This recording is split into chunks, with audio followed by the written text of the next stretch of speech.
Good afternoon and welcome to the Renfrew Center's live Q&A event, Let's Talk, Recovery and Back to School. My name is Hannah Podhorzer and I am a member of our Alumni Services team. I will be your moderator for today's interactive Q&A. Before I introduce you to our presenters, I did want to go over a few announcements about upcoming events and resources to give others some extra time to join in. First, we are excited to continue hosting our monthly virtual alumni support group, and our next meeting is scheduled for Tuesday, September 16th. This group is open to alumni from all levels of care, and you can register on our website. We are also excited to announce our fall workshop, Turning Leaves, Turning Pages, Writing a New Chapter in Recovery. We will host both in-person and virtual workshops on October 21st and 22nd, and we'd love for you to join us. You will soon be able to register on our website. And if you are looking for more resources or support on your recovery journey, you are always welcome to connect with us in Alumni Services. You can email us at alumni@renfrewcenter.com or text our new Alumni Services line, which we'll share in the chat and also at the end of today's event. Now to get on to the reason you are all here, the Q&A, we do want this question and answer event to feel interactive. So at any time you can submit questions for our presenters by typing them into the chat. And a reminder that your questions will just go to us. I would now like to introduce you to our two presenters who are both team leaders at our residential campuses. Alissa Baum, Doctor of Psychology, Certified Eating Disorder Specialist, is Assistant Clinical Director and Team Leader at the Renfrew Center of Florida. She received her bachelor's degree from the University of Florida and her doctorate in clinical psychology from Nova Southeastern University. Prior to her current position, Dr. Baum served as a primary therapist, predoctoral intern, and postdoctoral intern at the Renfrew Center, as well as an adjunct professor at Nova Southeastern University. She specializes in the treatment of eating disorders, anxiety, depression, and Jewish women's issues. Rachel Tannenbaum, Doctor of Psychology, is team leader at the Renfrew Center of Philadelphia, Spring Lane. She received her doctoral degree from Widener University in 2023, where she completed her dissertation on eating disorder prevention among athletes. She's been with Renfrew since July of 2023 and enjoys working with adolescent and young adult patients at this residential level of care.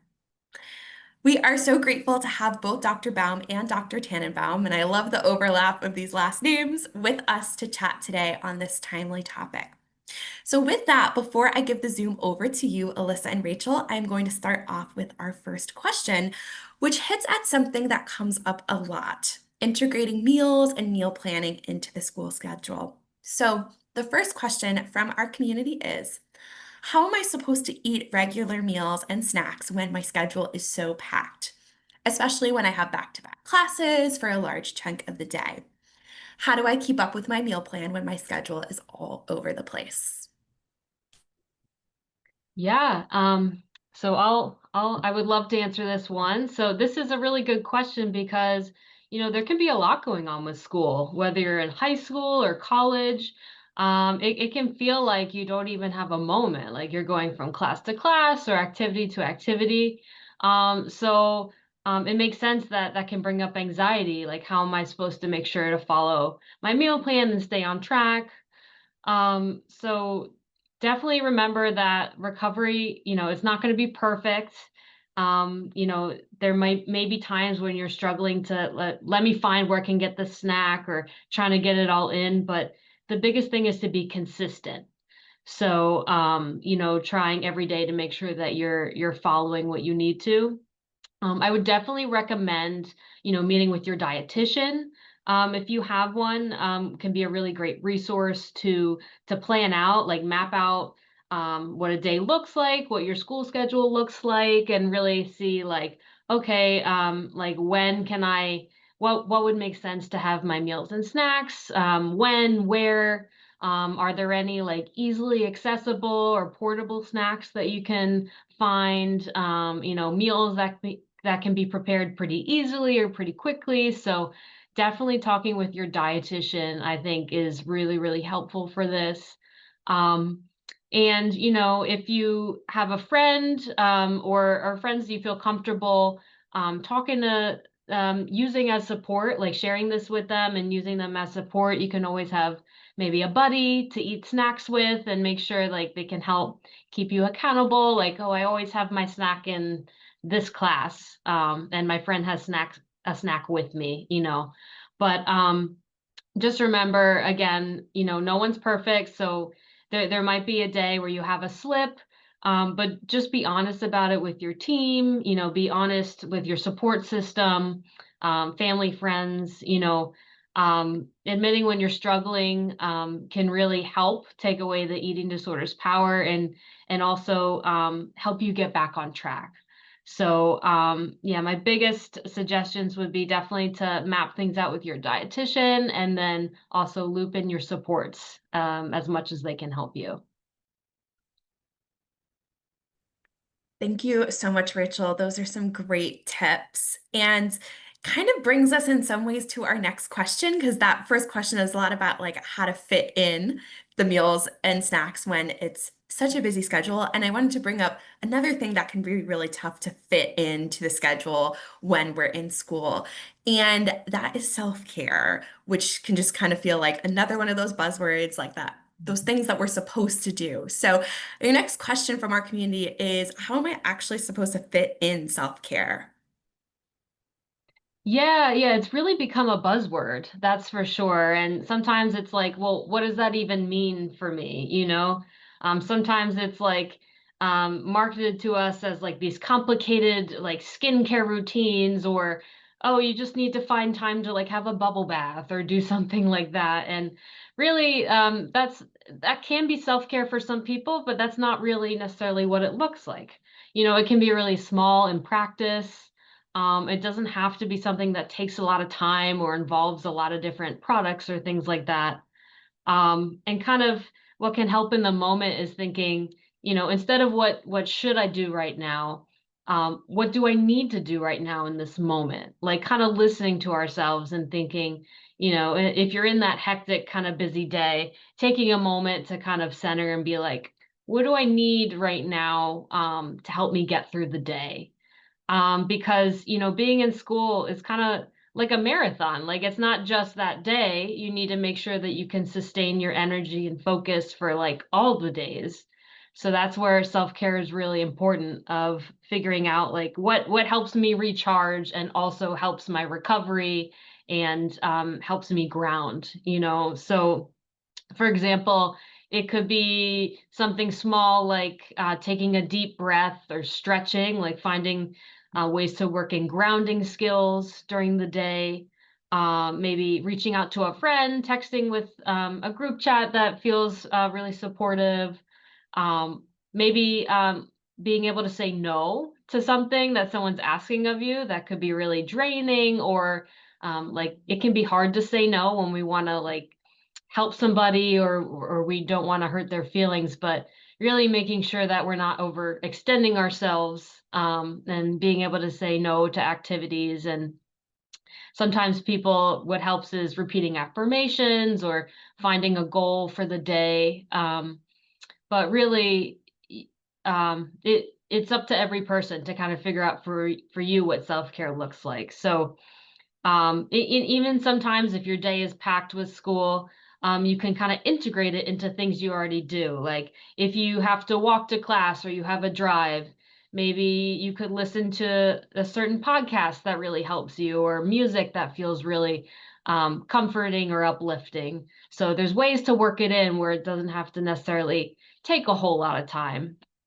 And just remember that recovery in itself is self-care, right? Like that is something you're doing to take care of yourself, even when sometimes it doesn't feel super relaxing in that moment. Like that's still self-care.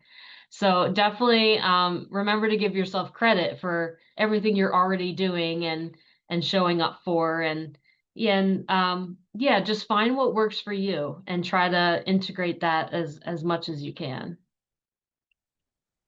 Thank you, Rachel. I love that reframing of recovery as self-care and being able to define what that looks like for you each day.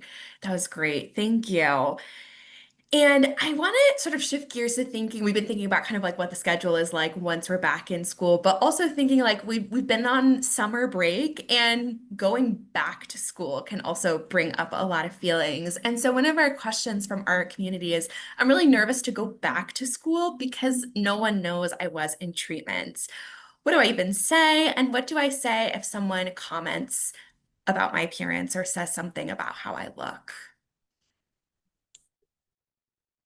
So I think that this idea of having to talk about where you've been or why you stepped away from something, whether it's school or for some people it's even jobs, social activities, it can be really anxiety provoking. And also that's something that you have ownership over what you share and what you don't share.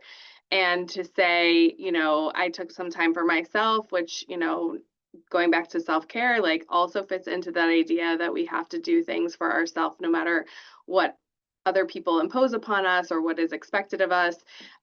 You get to say what you did, and what information is actually shared. Obviously, with people that you trust more, you may be wanting to be more open and direct about. And for those people that are not sort of in that circle, you can just say, I took some time away to focus on my health, to take some time for myself, because school was really hard and I just needed a little break.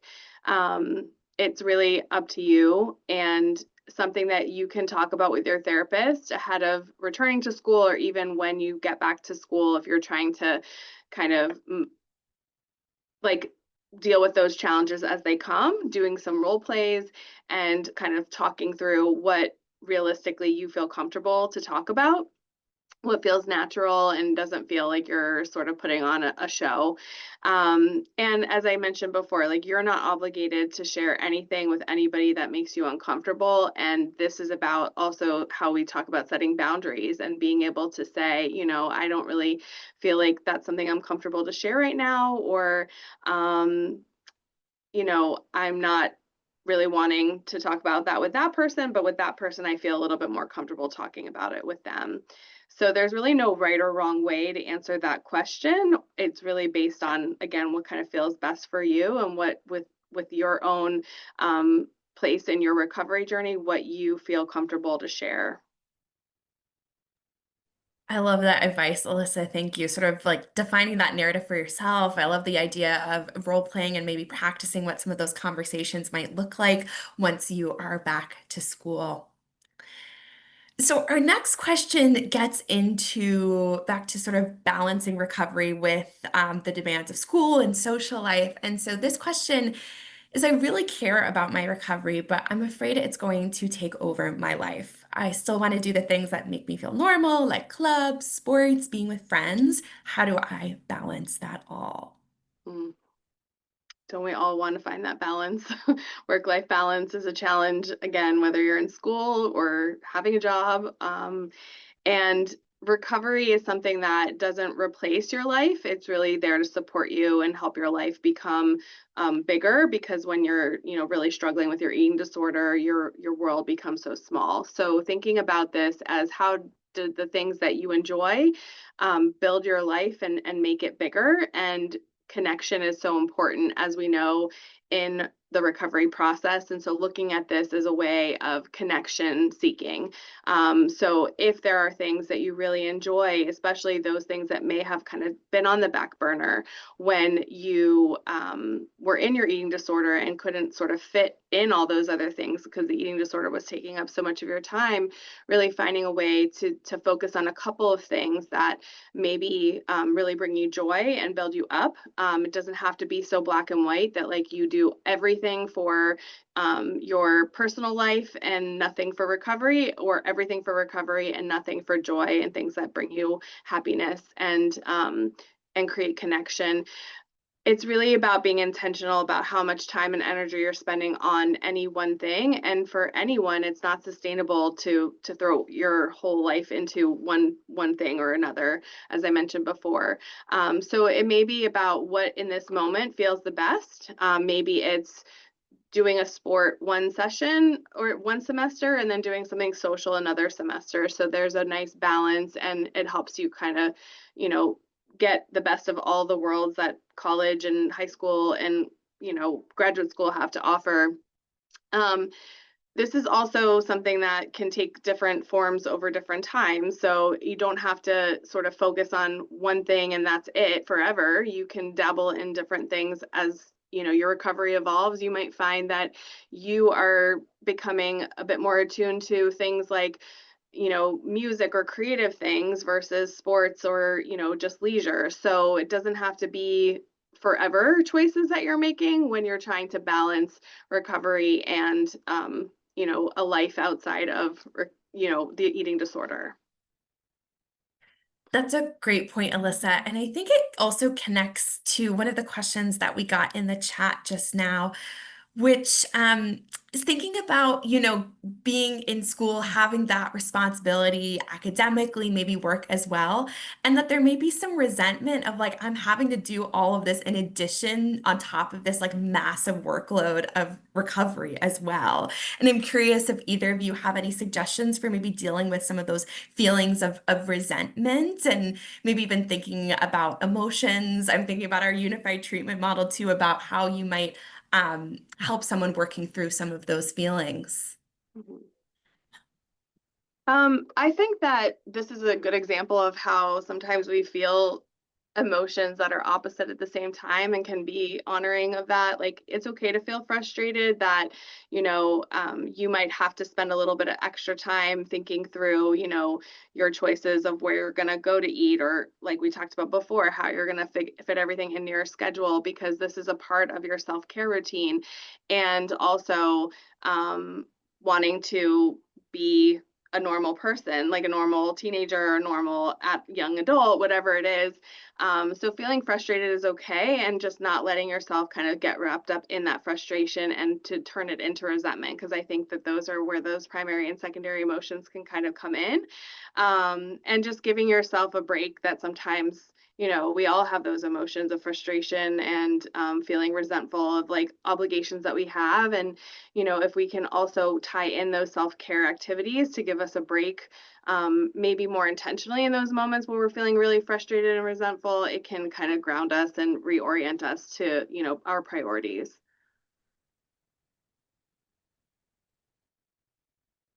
Oh, you're on mute, Hannah. Thank you. Appreciate that, Alissa. And really appreciate that answer too, and navigating those emotions. Another question that we've gotten recently is about being back on campus and the ways it might bring us back to when the eating disorder was the worst. And for this person who asked this question, it feels most comfortable and familiar to retreat back to their old habits. I'm curious if either of you have any advice for how to change that. Rachel, you want me to jump in first, or do you want to jump in? Um, Either way, I think I could start and then you could follow up. I think, that's totally valid because, habits and behaviors can be very linked with our surroundings, like places we are, people we're with, even like any sort of all our five senses, right? Noises, sounds, smells. So it makes sense to be back in a place where maybe you weren't doing so well and have that bring a lot of stuff up. Um, I mean, I would definitely recommend, it's good to think about that if you can ahead of time. Like, how am I going to plan for this when I get there? What are some of the things I can do for self-care? Or, how often am I going to meet with a therapist or a support person? Because it can bring a lot of things up. And as you're trying to change your habits in a place where you used to have different habits, it can be really hard. Um, as much as you have control over, maybe trying to not live in the same building, little things to kind of change your experience to try to start fresh. Like if you're in college, live in a different building, or for high school, I don't know, sit in a different place in the cafeteria, little things to try to like prime your brain into thinking, well, this is not the same as last time. And just trying as much as you can to, yeah, to come up with a solid plan of like, how am I gonna respond or react when these things come up? What can I do to help center myself? But it's definitely, really a valid concern because it can be hard to kind of work on recovery in a place that hasn't always been the most recovery oriented place. Mhm. Yeah. Yeah, and to just add to that, especially if you have to go back to an apartment that's the same, because sometimes we can't just we can't change things so easily. What I also recommend with patients in treatment who are going home to the same place is changing things around within the room itself, so it does feel different and that you're going into it with a different feeling. And I think remembering that you're not the same person you were when you were struggling with your eating disorder. If you're working on creating new patterns for yourself, then you have the opportunity for a similar experience to have a different outcome. So looking at the things that you really have control over and how you respond to those same stimuli, you have control over that too. And so you may have a different set of skills. If you're going into a situation that, feels very familiar in relation to when you are symptomatic, maybe trying to ask a friend to go with you, whether it's a social situation or going back to living in your dorm, having someone who can be on that journey part of the way with you and giving you that support, and just recognizing that there's ways that you can look at something with a fresh new set of eyes, even though it may be a similar past experience. Thank you both so much. And I think this segues nicely, thinking about going back to a place. We're also a lot of times going back to relationships that we have with other people in that place. And one of our questions from our community talks about it's really hard being around friends who talk about dieting or joke about their bodies. I try to ignore it, but it still gets to me. Any ideas on how to handle this? Yeah, I mean, this is a good one because, this is a really common experience for everyone, even people without eating disorders. Um, diet culture and paying attention to appearance and body size is just so prevalent right now. And people might not even realize it's even diet culture if they haven't had the experiences that, people in recovery have had. Um, and it can be really hard to tune out and to process that when it comes up. So, I mean, there are ways to set boundaries in small ways, even like maybe if it feels comfortable enough walking away from that conversation or using humor in the moment or changing the subject somehow. You can kind of feel out what feels best in that moment and for you. You could even maybe plan a response ahead of time.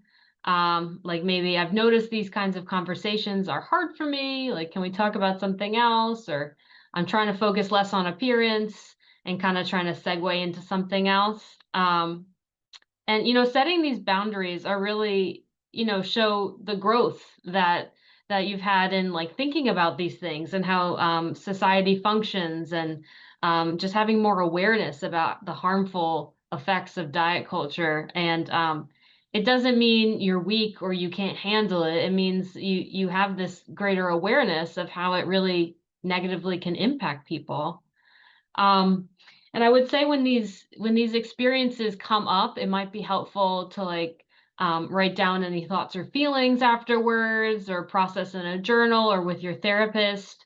Kind of thinking about what came up for you, how it went, and kind of debriefing with your therapist or support team can be really helpful. And if you end up hanging around people or being friends with people that are constantly talking about these types of things, then maybe you could consider spending time with other people who are more, recovery oriented, or at least um, uh, don't talk about diet culture in a negative way and are more body positive and body respect oriented. And only you can make that decision about what feels right for you and who you want to spend your time with. But That's something to consider too. Like after you set a boundary for yourself, are these people receptive to that boundary? Do they ignore that boundary? And really, it can be helpful to find people who are receptive to that and are fine talking about other things. And so that's something to be mindful of. I know there's no way to not hear some of these things in society, but what we do have control over is who we spend our time with. Um, Sometimes we don't have control over that, and then that's something to definitely process with your therapist. I recognize with family or with certain classmates, that might not be possible, but with what you do have control over, trying to um, associate yourself and make connections with people that are accepting and understanding of your boundaries with that. Thank you so much for those answers, Rachel. And it reminds me, I think one of those phrases about diet culture, like once you've seen it, you can't unsee it. And there's so many places in school where those conversations can be happening. And it was also making me think about what it's like to be in a space like a cafeteria on a campus. And so this brings us to our next question from our community. The cafeteria really stresses me out. There's so much happening. I end up comparing my plates to everyone else's and leave feeling super anxious almost every time. Any tips for dealing with all of that? Yeah, I mean, I think that the cafeteria or the dining hall, the student union, wherever it is that you go for your meals, can be overwhelming. I think even for most people, even people without eating disorders, they can be overwhelming because there's also a big social component. So that might be an important way to kind of manage is trying to go with people that can support you if you are struggling, people who might know that on any given day you're having a harder time reaching out and building that support, maybe even on a schedule. But for sure on days that seem harder, asking for extra support can be really helpful. And those people can help you be reminded of like mantras that might keep you grounded, such as silly things that may be have a big impact in the moment, like my plate, my pace, like this is not about anybody else. Everyone's needs and preferences are different, and so reminding yourself that's okay. That doesn't necessarily mean it's bad. If you don't like what one station is serving, you go to another station, and sort of having flexibility. Obviously, following your meal plan when you can is going to be important, but when you have to be flexible, as I mentioned before, if you can get support around that, figuring out the things that motivate you to keep going when the things are really hard to do, such as getting yourself to even walk into a dining hall, that can be really hard and overwhelming. Making sure that, especially at the beginning of a semester when transitions can be hard for a lot of people, that you're really making that extra effort to check in with a dietitian. They're part of your care team, and they're there to help you in problem solving some of these like practical challenges that will come up. So being able to plan ahead with them, that can ease your stress. And just being kind to yourself, remembering that every time you do something hard, it's a win, and keeping those wins in your back pocket to remind yourself that you can do hard things, and that when you do them, you feel really proud of yourself. Those are the things that you want to keep reminding yourself of, and not the things that kind of get you stuck sometimes. I think that is such a perfect part to end on today about celebrating those wins. And I just want to thank you, Alissa and Rachel, for sharing your expertise with us today. I feel like the time just flew by. And I also want to thank you all for participating, asking questions, and engaging with our presenters this afternoon. We wish you all the best in this back to school season and are also here for you if you may need more support during this transition. As a reminder, you are always welcome to connect with us in Alumni Services. We wish you all a good upcoming semester and take care, everyone. Bye.